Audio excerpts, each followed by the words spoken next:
தெலுங்கு சினிமால இப்போ ஒரு யங் சென்சேஷனல் ட்ரெண்டிங் நடிகையாக இருக்கிறவங்க தான் ஸ்ரீலீலா. இவங்க இப்ப சிவகார்த்திகேயன், அதர்வா, ஜெயம் ரவி நடிக்கிற பராசக்தி படத்துல ஒரு முக்கிய கதாபாத்திரத்துல நடிக்கிறாங்க. இந்த படம் மூலமாக இவங்க தமிழ் சினிமால அறிமுகமாறாங்க அப்படின்றதும் குறிப்பிடத்தக்கது. எம்பிபிஎஸ் படிச்சு முடிச்சிருக்க இவங்க டான்ஸ் மேல ரொம்பவே ஆர்வம் கொண்டவங்க அப்படின்றது குறிப்பிடத்தக்கது. அதனாலேயே சின்ன வயதுல இருந்தே பரதநாட்டியம் கத்துக்கிட்டு வராங்க. சோ அதை தாண்டி எக்கச்சக்கமான ஸ்டைல் ஆஃப் டான்ஸ் ஆடக்கூடியவங்க தான் இவங்க.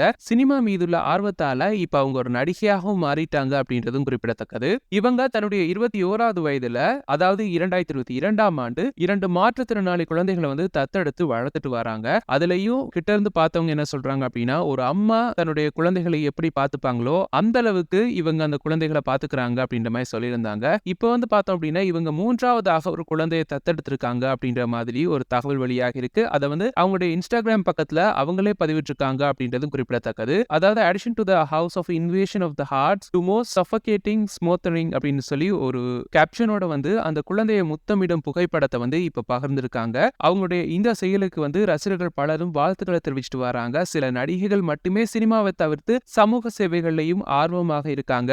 அதுக்கு வந்து இவங்க ஒரு மிகப்பெரிய எக்ஸாம்பிள் அப்படின்ற மாதிரி சொல்லப்படுது. ஸோ நாங்களும் எங்க சேனல் சார்பாக ஸ்ரீலீலாவுக்கு வந்து வாழ்த்துக்களை தெரிவிச்சுக்கிறோம். அதே மாதிரி நீங்களும் உங்களுடைய வாழ்த்துக்களை வந்து கீழே கமெண்ட்ஸ் வாயிலா தெரிவிச்சுக்கோங்க. மேலும் இதே போல சினிமா மற்றும் டிவி சேனல் சீரியல் சம்பந்தமான உடனுக்குடன் அப்டேட்ஸை வந்து எக்ஸ்க்ளூசிவா பெற்றுக்கணும் அப்படின்னா எங்களுடைய பஸ் டாக்ஸ் சேனலை மறக்காம சப்ஸ்கிரைப் பண்ணிட்டு பக்கத்துல பெல் ஐக்கனை கிளிக் பண்ணிருங்க. தேங்க்யூ.